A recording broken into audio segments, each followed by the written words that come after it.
बाहर बारिश हो रही थी, खिड़की पर पानी की बूंदें गिर रही थीं। कमरा अंधेरा था और उसी अंधेरे में बैठा था आरव, एक होनहार लड़का जिसकी आंखों में कभी सपने हुआ करते थे, लेकिन अब उसकी आंखों में बस निराशा थी। कभी वो क्लास का सबसे होशियार बच्चा था, पर अब एग्जाम में फेल हो चुका था। दोस्त एक एक करके दूर हो गए। घर की हालत इतनी खराब थी कि कई बार उसे खाना तक ठीक से नसीब नहीं होता था। हर तरफ बस अंधेरा। आज उसने तय कर लिया था, अब और नहीं। आरव ने अपने टेबल पर एक चिट्ठी रखी। हाथ कांप रहे थे, पर उसने लिखा, अब और सहन नहीं होता। ये मेरी आखिरी रात है, सोचो जरा। एक 21 साल का लड़का जिसे कभी पूरी दुनिया जीतनी थी, आज अपनी जिंदगी हार मान चुका था। वो उठा, खिड़की के पास गया, बारिश को देखा और गहरी सांस ली। बस यही था, यही अंत था। लेकिन तभी एक जोरदार बिजली कड़की। पूरा कमरा रोशनी से भर गया और अचानक उसका लैपटॉप अपने आप ऑन हो गया। स्क्रीन पर एक पुरानी ईमेल खुली थी, एक ऐसी ईमेल जो उसके गुरुजी ने सालों पहले भेजी थी। वो धीरे धीरे पढ़ने लगा। जब तुम हार मानने लगो तो ये सोचो, क्या ये तुम्हारी आखिरी कोशिश है? अगर नहीं तो क्यों हार मान रहे हो? आरव के हाथ कांप गए। उसने धीरे से अपनी चिट्ठी उठाई, उसे पढ़ा और फिर उसे फाड़ दिया। अगर मैं आज खुद को खत्म कर दूं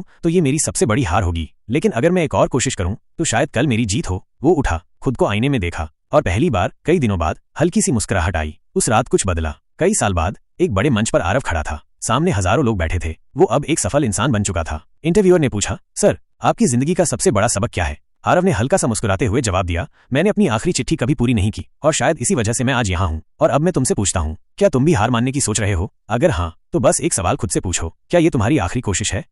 अगर नहीं तो उठो और दोबारा कोशिश करो। हो सकता है कि अगला कदम ही तुम्हारी जिंदगी बदल दे, क्योंकि अंधेरा जितना भी गहरा हो, सूरज फिर भी निकलता है।